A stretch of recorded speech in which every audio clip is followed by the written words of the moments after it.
Welcome to CWS Christian Writing and Speaking. I'm your host, Jackie Wilson, and today's guest says he motivates through quality music. He has been hailed as one of Florida's most versatile artists on the rise, and he grew up around a variety of musical genres, including hip hop, gospel, and R&B. He has made many impacts in the music industry while garnering critical acclaim from outlets such as Voyage Magazine, Hip Hop Exclusives, WWE TV, and Rap Fiesta. He says he does not swear in his music and believes that his mission is to inspire others through quality music. And all of this is influenced by his Christian background. Let's welcome to the CWS stage, Mr. Ashton Martin. Welcome, Hello, hello, Ashton. hello, hello, hello. So Thank you for Ashton having is, me today.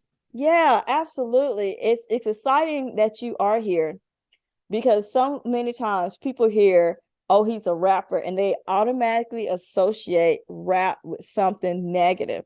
But Yeah, here you are changing the industry with your quality music and making a commitment not to use words that are degrading. And yeah. so I know the audience is interested in learning, why did you choose this route and not go the world's route? So Ashton, can you tell us your story?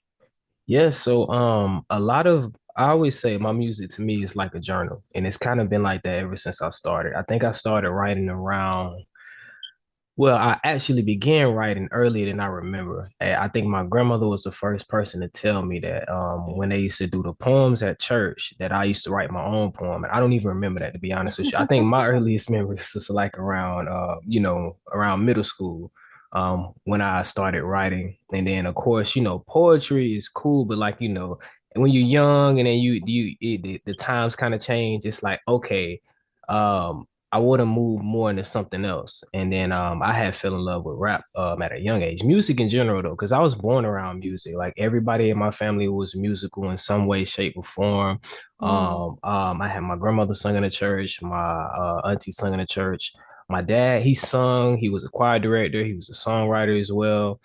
So he played a big part of my inspiration. And my mom also kept me around a lot of music as well. So music just been one of those things that's just all natural to me. And I picked up writing. I guess that was just like a gift from God, to be honest. I think I don't really know anybody before me that kind of was writing like that. I had cousins and things that were rappers as well, so that kind of inspired me to go into the rap route.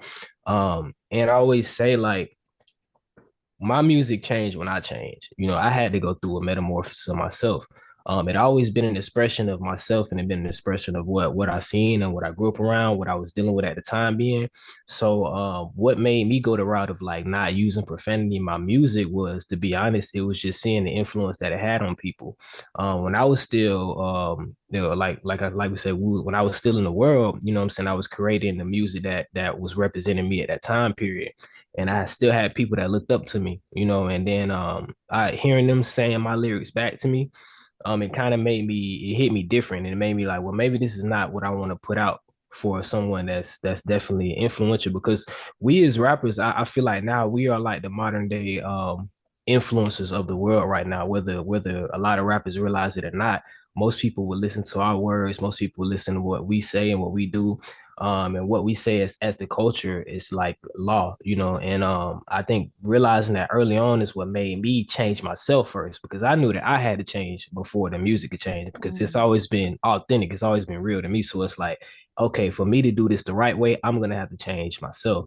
And then I began to make that change as well. And then once I changed, it reflected in the music. It wasn't really something that was intentional, like I'm just gonna stop cursing in the music. It was just I'm gonna stop cursing in general. That's more of Mm. what it was. And then as it did it in music, that just came as a reflection. I always say, like, they say art imitates life. So that's really what it was for me. It was just a representation of what my natural life is anyways in the first place. And yeah, that was kind of like the mission from there. And then noticing the influences what made me want to begin to inspire, and motivate. And because I noticed it was missing, especially in the hip hop industry. I know a lot of people think that it's not there at all. It's definitely there, but it's just not pushed to the forefront, you know. And Mm. you know, it made me want to realize that I actually see a role for myself in this, and God kind of showed me that early on. And so, you know, from there on, I just kind of been letting Him guide the way, and I just been using the gift that He gave me in the best way that I know how to do it. So yeah, That's wonderful. And truly, as we transform, our behaviors change, our thoughts change, everything changes about us. And it's often we talk about the caterpillar becoming a butterfly. Um, and you became you're still becoming your yeah, greatest self. So it's wonderful to hear that you were able to see the situation for what it was and just like, okay, I'm going to make this conscious choice to change who I am, and then to be able to see it influence your music and everything around you. I mean, yeah, it's beautiful. It's beautiful to hear because yeah, it says it's possible. And I think a lot of people look at the younger generation now and say, they're just destined for, whatever. They're yeah. destined for things that are not great. But there are people who are trying.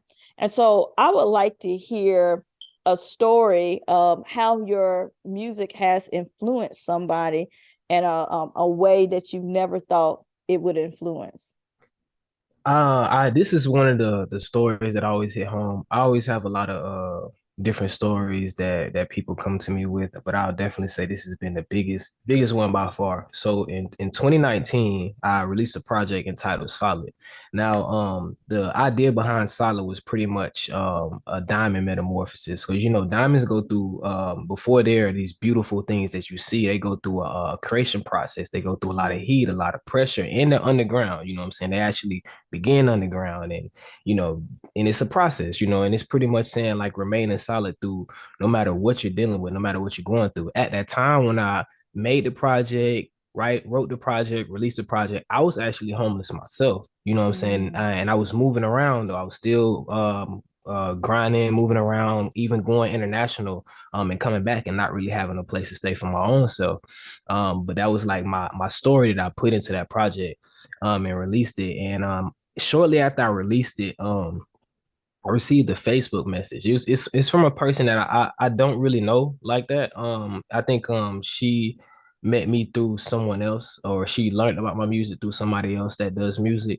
And she contacted me. She was actually an atheist, and she was pretty much saying like, you know, this was like the first experience with God that I've ever received in my life. Wow. And she was like, I definitely felt God in this, you know. And it was one of those things that was so impactful to me that I couldn't even respond at the moment. You know, I had to take a moment and process what she just said to me.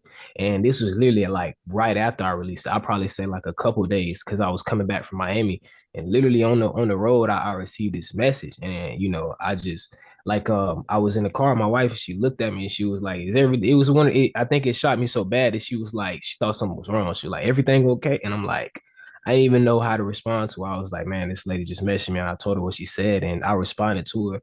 And to this day, I don't think I ever spoke to her again. But just that, knowing that, you know, I pray for her for time to time, but just knowing that that seed was planted, at using me as a vessel, because that's how I always look at it. I'm just a vessel, you know. I'm just an outlet of what God's put in me. I'm just regurgitating it out and my experiences. And I think a lot of people, the relativity comes from, is from a real and relatable place. I even tell people like, I didn't find God in the typical way. You know, I didn't, even though I grew up in the church, I didn't find God in the church. I was just there, and I was young. I didn't know what was going on at the time. I had to actually go in the world and experience what was in the world first. And that's how I actually found God. And it's, I always tell people I was actually like bred into the kingdom through warfare. You know, I experienced warfare early, because I always been kind of like a high spiritual person, even though I it no matter what way it went, I was always aware of spirits that was around me, and Mm. without knowing what I really was seeing, what I really was dealing with. And you know, I kind of began to seek knowledge. Like this, the one thing I will say about this generation, um, and the Bible does speak on it as it comes close and close to the times. We are born with more knowledge. You know, we have access to more knowledge. So it could be a good thing and a bad thing. So I began seeking. And one thing I always say, like when you get into different realms, it's kind of like going to outer space without a spacesuit. I was going into these places, I didn't have the proper protection on me. So of course, me having that beginning light on me already, these other spirits are gonna see and they're gonna try to take me out at that point in time. And I had some experience where my life was being threatened, my livelihood, my spiritual being was being threatened. And so I had to learn warfare early. And once I knew that the enemy was real, then I'm like, okay, the enemy is real and God is real for sure. I know for a fact Mm-hmm. because I experienced things that people don't experience in their whole life. So I seen this firsthand. I know for a fact this is real. So that's kind of how I was brought on. And just taking that experience right there and then coming in like the way I did, it was just like I feel like a lot of people feel like you have to, don't get me wrong, there's a lot of change that has to be made, but what you have is what God had already put in you. He knew who you were before he created you. So all the gifts that I did, I just used the gift that I was already using and just gave it to him, you know what I'm saying? And Mm-hmm. he did what he did with it. And so like I think people will relate because it comes from a relativity, is from a real place. And I think people can see when they listen and hear me speak, they know that it's real. And people that know me before, and seeing who I was before and see who I am now, they know like, oh, this is real. Like I know for a fact, even in my worst way, like it's kind of like seeing this person. If I know he can make that change and he can, what I'm saying, be a motivator, be an influence, I know I can too. You know what I'm saying? Because I don't think it's me. I don't look at myself as like it's something special about me. I just use what he gave me. You know what I'm saying? And I feel Mm-hmm. like he gave us all something in particular. And it's, Yeah. what I'm saying, it's all used for his glory. You know what I'm saying? And when you use it properly, then that's what happens. That's the results of it. But I just feel like we just here to plant the seed. He's the only person that can water and grow it. But I was just thankful to be a vessel in that moment and have my music used in that way. Yeah, I love it. And I was thinking that is exact biblical scripture about one plants, one waters, and then God comes along and gives increase. So you definitely planted a seed there. And who knows what she has gone on to do. So I just appreciate you even acknowledging the message and just taking the time to just and even just praying for her. Even you said even now from time to time you're continuing to pray for her. And that is a wonderful example of what we should be doing as Christians. Now, you got the music. Also, you have some products that you're putting out there, and that's the way that people can stay connected with you. Can you tell people about those? Yeah, so as you see, this is one of our latest projects with my shirt. It's AME. So AME is my brand. It stands for Awake, Motivate, Educate on the community side, but on the business side, of course, Ashton Martin Entertainment, and it's the brand that we've kind of been pushing. So I don't know if it was intentional today, but I see you have a purple shirt on. I just felt like purple. I kept thinking to myself today, I was telling my friends that I just felt like I needed to put on purple today. So maybe that's why. I guess so, because like purple and black is literally the colors. Anytime people see the purple and black, they always recognize that, oh, like that's the brand colors that we always have, and it's AME colors. So we have, this is one of our newer shirts. It's a purple. This is the purple version. It says AME on the front. I can't really turn around, but on the back it says Wake, Motivate, Educate. And Uh-huh. we have this in the black version as well. We also have sweatpants. We have the old, what we call the OG AME shirts, which is pretty much just the logo across the chest, with the white A and the white E and the purple M and the black shirt, pretty much. And we still have a lot of we also have hoodies. We have our black AME hoodies, and we also have our purple AME hoodies as well. So those are like the products that I love pitching, and people tend to like really gravitate to them, and they love them as well. I always say that I'm not necessarily a fashion person, but I like looking good. I don't know if that makes sense. Like I can't tell you like pick certain stuff and be like this looks good or this don't. I just know like I like the way looking good make you look good, you feel good. So that's Yeah. that's one of the things that I brought into with the merchandise, and people enjoy the product as well. I think I have the one of the joggers on as well. So these are like the joggers. Yeah. Yeah, and I was thinking that it maybe it's not so much about looking good as much as about feeling good Yeah, feeling good. because Yeah. it's the positivity of the message. And so when people hear AME or what you say awake, motivate, and educate, what is it that you want them to understand? I want them to understand that So AME to me, what I always say is like my saying is if you know me, you know AME, you know, and one of the things with that, I feel like that was kind of built. It was established a while ago. So even my name itself, Ashton Martin, what I call myself, Ashton is my actual name. Martin is it's kind of like I look at like what Hebrew, like the way Hebrew names are. It kind of you get a feel of who the person is, not only who they are, but what they do. So Ashton is who I am, Martin is what I do. Martin is an acronym, it stands for motivating all relevant to inspire nations. And that actually came Mm. to me in a dream. I didn't even like the name at first. I hated the name. I'm just being totally honest. I hated the name, but it began to catch so much, and I was like, okay, this must be what it's really meant to be, because I actually wanted to be called my actual name, my full just actual name. That's what I was going to use, but God had a different vision for it, and so I just took that, and with pretty much having the Ashton Martin, we just added the E at the end of it, and just ran with it. You know, it was kind of like one of those things we did just for business in the beginning.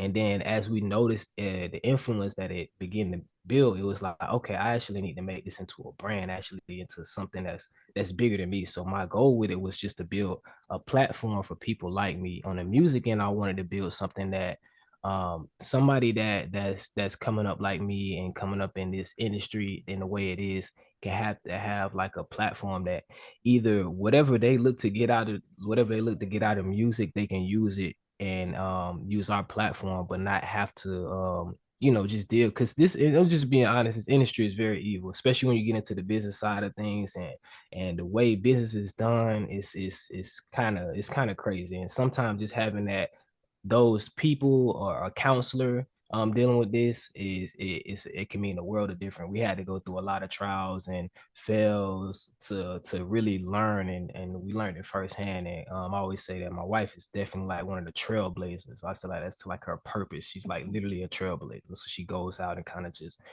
she's the one who like handled the business end of things. But in the community, it's just one of those things that we just look to make people aware of what's going on, and aware, and motivate us, definitely motivate and inspire, be that motivation, and educate, literally just give people that knowledge that that needs to be given at the time it's needed to be given. So Yeah, I love it. I love it. Can you tell people what's next for you? yeah, so right now, I recently just released the EP. It's entitled Beautiful Pain. It's out on all platforms. Anywhere you find music, just put in It's Ashton Martin and you can find that. I'm working on my next EP. With this one is gonna be a totally different feel. I've never really done a project like this.